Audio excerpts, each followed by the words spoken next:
La réussite du renouvellement des forêts, que ce soit par régénération naturelle ou par plantation, dépend bien souvent de la réussite du contrôle de la végétation concurrente. Dans leur jeune stade de développement, les arbres sont en effet confrontés à une compétition importante de la part de la végétation environnante, qui limite leur installation, ainsi que leur accès à l'eau, aux éléments minéraux et à la lumière. Dans cet exemple de plantation, les fougères réduisent la quantité de lumière reçue par les plants, tandis que leurs rhizomes forment un réseau souterrain particulièrement dense qui monopolise les ressources du sol. Dans une telle situation, la capacité de survie et de croissance des plants diminue fortement. D'autres types d'interactions peuvent être rencontrés. Dans cet exemple de régénération naturelle, le tapis dense de fétuque empêche les graines d'atteindre le sol minéral. Ces graines ne peuvent donc ni s'installer, ni germer, et la régénération naturelle est compromise. Dans ces situations de blocage, le contrôle de la végétation est indispensable. À la fin des années 70, l'utilisation des herbicides en forêt s'est révélée être un moyen efficace et peu coûteux pour contrôler la végétation concurrente, permettant ainsi de débloquer ces situations difficiles. Mais aujourd'hui, la législation impose une réduction de l'utilisation des produits phytosanitaires en milieu naturel et de nombreux produits autrefois homologués pour des usages forestiers se voient retirés de la vente. Les méthodes mécaniques traditionnelles de préparation du sol, qui facilitent généralement l'installation des plants en les libérant de la végétation concurrente, sont également très utilisées. Néanmoins, ces méthodes mécanisées ne sont pas applicables dans toutes les situations. Elles perturbent fortement le milieu et le sol et embarquent des outils mécaniques qui ne permettent pas d'arracher complètement la végétation et son système racinaire. Pour dépasser ces limitations, de nouvelles méthodes mécaniques sont actuellement développées.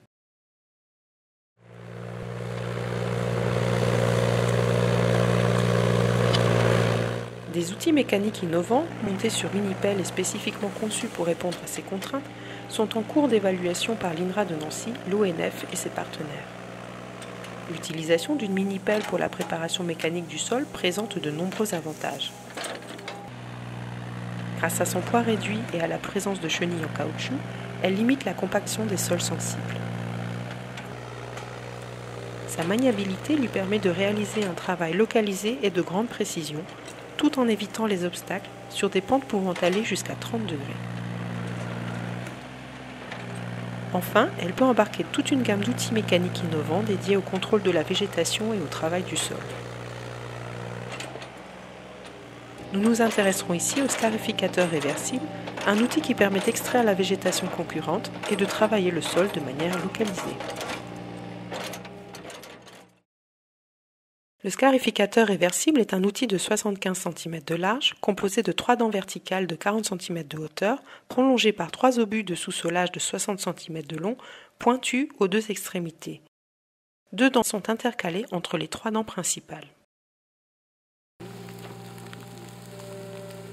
C'est un outil qui permet d'éliminer la végétation par arrachage et qui réalise un bêchage du sol sur 40 cm de profondeur. Il est particulièrement recommandé pour une végétation de type fougère, aigle, graminée, myrtille ou ronce. Il peut être mis en œuvre sur tout type de sol, excepté les sols riches en argile ou présentant une hydromorphie de surface. Il s'utilise en préparation de régénération naturelle ou de plantation et permet de préparer le sol de manière localisée, en potée individuelle, en bande ou en placeau.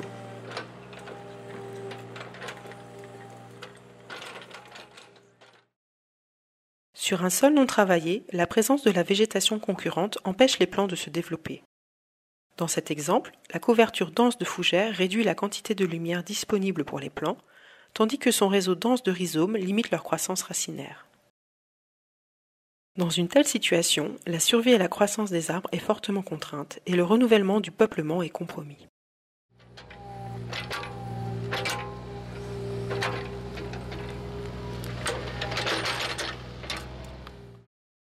Le travail du sol au scarificateur réversible permet de retirer la couverture aérienne de fougères, mais également son réseau dense de rhizomes, tout en fracturant les horizons supérieurs du sol sans les retourner jusqu'à une profondeur de 40 cm. Les plants peuvent alors développer leur système aérien et racinaire plus rapidement, dès la première année, améliorant considérablement leurs chances de survie et leur croissance. Les expérimentations menées dans des plantations de pins sylvestres montrent que, 4 années après une préparation du sol au scarificateur réversible, la fougère reste presque totalement absente, alors qu'elle occupe tout l'espace en milieu non préparé. Seules quelques plantes herbacées, souvent moins concurrentielles, ont recolonisé le sol travaillé. La survie des pins à 4 ans bénéficie grandement de la préparation du sol. 64% de survie sans préparation du sol, 98% sur un sol préparé au scarificateur réversible. Enfin, la croissance des plants est considérablement améliorée. Après 4 années, le diamètre des pins sylvestres est 2 fois plus important lorsque le sol est préparé au scarificateur réversible et atteint 39 mm en moyenne au lieu de 20 mm sans préparation du sol.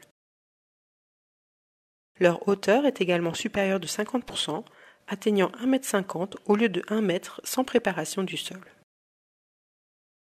La préparation du sol au scarificateur réversible permet de réaliser l'économie de plusieurs dégagements jusqu'à l'acquisition de la plantation. La performance et le coût initial d'utilisation de cet outil est variable selon le type de travail envisagé. Pour un travail en potée, comptez 60 à 80 potées par heure, pour un coût moyen d'environ 1 € par potée. Pour un travail en bande d'une largeur d'1,50 m, comptez une centaine de mètres linéaires par heure pour un coût moyen de 1,05 € par mètre linéaire. Pour un travail en placeau de 6 mètres par 6, comptez 7 à 10 placeaux par heure pour un coût de 6 à 10 € par placeau. Pour obtenir les résultats attendus, une formation à la conduite de l'engin et à l'utilisation technique de l'outil est impérative.